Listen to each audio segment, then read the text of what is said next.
Wiccan is out, the OTA is in, it's time for our weekly best decks roundup in Hoaglandia. Let's jump to it, shall we? My Jeff's picks this week are very Wiccan centric, kicking off with a bounce variation featuring our latest card. Wiccan has honestly been the most fun I've had playing with and brewing around a Marvel Snap card in a long time. I've been really impressed with all of the different puzzles it feels like I'm solving, finding different shelves where we can both activate him consistently when he's played out on turn 3 or turn 4, and getting the most out of that energy after we activate him. I think bounce is a very natural home for him. This archetype has always had a lot of really cheap cards that let its curve be tightly packed in the early turns, regularly spending all of its energy. And then on the backside, after we activate Wiccan, this is a deck list that absolutely loves having 2 extra energy on 5 and 6, and you regularly spend all of it. I also think Wiccan actively solves 2 problems for bounce as an archetype. The first is that when you're playing into Sandman, Wiccan gives you extra energy on turn 5, so you can make turn 5 your big hit monkey turn before they lock things down. The second is that before Wiccan, we were playing Black Swan, which made the deck susceptible to Mobius in certain matchups as an opposing tech card, and Wiccan giving us extra energy instead leaves Beast as the only card that Mobius slows down, which makes it way less detrimental against us. As far as other changes in this particular deck list go to accommodate Wiccan, you'll note that we're leveraging Hawkeye and Iceman among our 1 energy plays, as opposed to stuff like Rocket Raccoon or Titania that I favored in the Black Swan builds. The reason for this change is relatively straightforward. Hawkeye and Iceman are cards we're always happy to play out ASAP, which makes using them to fill our energy spend in the early turn so Wiccan stays enabler a lot more elegant than just playing out a random Rocket Raccoon that's likely to miss on turn 1 and turn 2. As far as other higher series cards go, Hitmonkey is of utmost importance to have if you want to be a bounce enjoyer. No other card is going to match its stat line output in those final big turns. Kitty Pryde, important in general, and extra important in the bounce Wiccan build since she fills an energy on turns 1, 2, and 3 if you need her to. The other higher series cards in this deck, Kate Bishop and Nico Minaru, could be placed with other similar either 1 energy cards or, in Kate's case, a payoff. One thing to note is that if you are going to lose Kate, you probably want to substitute out Collector for something like either Sage or Angela. That's a different payoff. My next Jeff's pick is another Wiccan variation featuring Domino and a plethora of 1 energy cards as a way to fill out our curve early. Domino, noteworthy, makes it so that we're more likely to draw the other 11 cards in our deck on the first turn of the game, meaning when we have 5 1 energy plays like this deck list does, we are 95% to have a play on 1. Guaranteed to have Domino on 2, and then our turn 3 can either be multiple 1 energy cards, a single 3 energy card, or something that was generated from Snowguard, making us incredibly likely to have Wiccan active every time we draw him on the 4th turn of the game.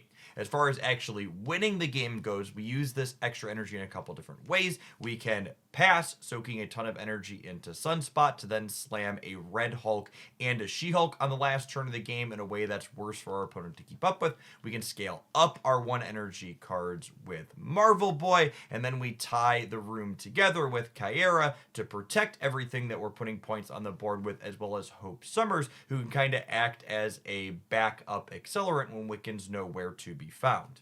As far as higher series cards go, I think Hope Summers and Kyera are actually the important pieces past Wiccan in this shell. Hope for that ramp redundancy, and Kyera because not only does she protect our stuff, but she does it by being a 3 energy card, meaning you can't just substitute in something like Armor because it doesn't fill our curve for Wiccan in the same way.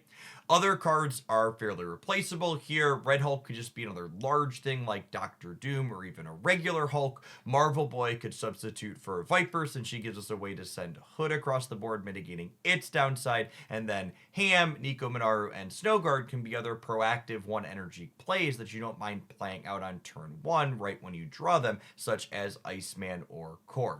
My last Jeff's pick this week is also the last way you can approach building Wiccan decks, in my opinion, i.e. Quicksilver and a glut of 2 energy plays. This deck list is even leveraging Psylocke as well as Zabu to get Wiccan's effect as early as the 3rd turn of the game, but it can also have a more organic curve, going Quicksilver, into Mysterio, into Mockingbird or Sasquatch for 3, into Wiccan on 4 to set up having extra energy on just those last 2 turns of the game. This deck list has some other fun curves that its accelerants can enable, specifically Shuri on turn 3 lets you Captain Marvel for 10 points of power on turn 4, which is very difficult for a lot of your opponents to keep up with since she spreads out to cover the entire board, and she then discounts your Scar, giving you more flexibility to play out big stats down the line. As far as higher series cards go in this deck, I think Scar is pretty important since it's a cost-reduced threat that you get to play for cheaper later, and then Zabu and Kate Bishop are must-have for filling your early curve. Your other 10 power cards have a lot of flexibility though. Mockingbird and Sasquatch are interchangeable with Crossbones as well as Cull Obsidian, though it's noteworthy if you're missing both Mockingbird and Sasquatch, you probably want to sub out Mysterio for a different 2 energy card as well. Red Hulk at the top end of the curve could substitute for a different big 6-drop bomb such as Magneto or regular Hulk. Moving into our high potential category this week, we kick things off with a spicy Mr. Negative deck. This deck list can obviously do the typical inverted negative, copy it with Mystique, make big points that way, but that's not the only way we'd have to make an absolutely massive stat line. We have a Wong backup plan where we can go Wong into copy Wong's effect with Mystique, into play an absolutely massive copy of Sage, and then clone it with Taskmaster, or use some other type of cheap card with an on-reveal effect such as Cassandra Nova, or even double Iron Fisting a dagger across the board to stack up 24 points for Taskmaster to copy.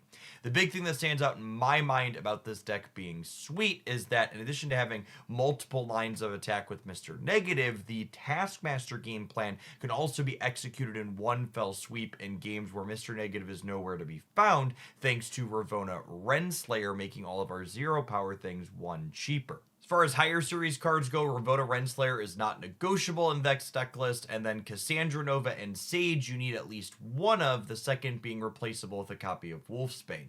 Our next high potential deck list this week is an update to an old favorite, Century Annihilist. This shell is getting to leverage our latest season pass card in Kate Bishop as an addition Mockingbird enabler, giving us more ways to add stats to the board in an efficient manner. I also think the fact that Killmonger is potentially well positioned in a post-Marvel Boy world has to do with this deck list finding success in its small sample it has so far on Untapped. As far as higher series cards in this deck, I would say Annihilus and Mockingbird are the absolute must-haves for this deck list to punch at an appropriate power level. Circe could be substituted out for another card that clears away your crud, such as Lady Deathstrike or even Viper/Carnage. White Widow, Copycat, Kate Bishop, and even Nico Bauer are all just kind of like on-rate good things that you can mix and match other substitutions at similar energy costs to keep the deck's core identity still intact. Moving along to our top performers this week, Athena Good Stuff is still very good despite losing a point of power off of its namesake as well as Nocturne this time around. You just have really efficient ways to spread your stats around the board, and then you add in a dash of interaction with something like Shang-Chi or Loki to copy your opponent's deck when you could be good in a mirror match, and this deck list really has counterplay into most things in the metagame. This deck list is unfortunately not particularly budget friendly. The only higher series cards you can cleanly substitute in my opinion are Jeff the Baby Landshark for Nightcrawler and Copycat for a different 3 energy tech cards such as Luke Cage or Mobius. Our next top performer this week is the Odd Hawk deck, one of my absolutely favorite brews to come out after Moon Knight's recent redesign, essentially guaranteeing that when we play Moon Knight out, it's either completely one-sided or it's giving us the upside of putting Proxima Midnight into play completely for free. I think if you're someone who enjoys playing a deck that has no bad matchups, this one is an excellent choice. Not only do we have a lot of really efficient stats to spread out between Proxima, Stature, Hood's Demon, and Darkhawk, we also have a ton of incredibly proactive disruption, whether it's Korg and Rockslide bricking your opponent's draws, or Spider-Ham, Moon Knight, and Black Bolt cutting cards out of their hand that they did manage to draw. This deck makes sure that your opponent's game plan gets picked apart in a very proactive manner. Proxima Midnight and Darkhawk are definitely the important higher series cards here for this deck to function at a reasonable level. Spider-Ham, Nico Minaru, and Cassandra Nova are all cards that you can substitute out for other reasonable good cards at their energy cost, such as Iceman in the 1 slot and something like Nocturne or even Polaris in Cassandra Nova's 3 energy place. Our next top performer is still none other than Sandman Ultron. Despite 3 cards in this deck list getting a permanent Scorpion in our last OTA, this deck list still has very good metrics on Untapped. Your game plan is incredibly straightforward. You play out lots of efficient stats early, especially with Jeff, Nocturne, and Captain Marvel being able to move around the board. You slam the deck's namesake in Sandman on turn 5, and then turn 6 is very difficult for your opponent to predict exactly what you're going to do, since you have a combination of Ultron, Red Hulk, and even the Claw as big last turn plays. Our last top performer this week is Sarah Surfer. I think this is another deck list that's benefiting from the fact that Killmonger is relatively well positioned right now. Not only can you blow away your opponent's board, but in tandem with Nova, we can also be powering up our own. This archetype is relatively budget friendly as well, with the really only super important higher series cards being Sebastian Shaw, since that's one of the ways we get big stats onto the board. If you're missing other things like Nocturne, Copycat, or Cassandra Nova, you can substitute them out for your favorite other 3 energy cards that are either disruptive, like Mobius, or that just put good stats into play, like Gladiator. Moving along to our most popular category, number 1 with a bullet still is Aerishim. Despite now adding 15 random cards to your deck and the play rate continuing to drop from what it was previously, Aerishim still is the most popular deck per the Untapped metrics, just over double digits at around 10 to 11% depending on how exactly you slice the data. This deck list is becoming more and more tech card centric. We have Shadow King, Shang-Chi, Enchantress, and even Alioth at the top end of the curve, and Loki, after his redesign, is really a tech card when you think about it, being something that's excellent against decks that are good against themselves.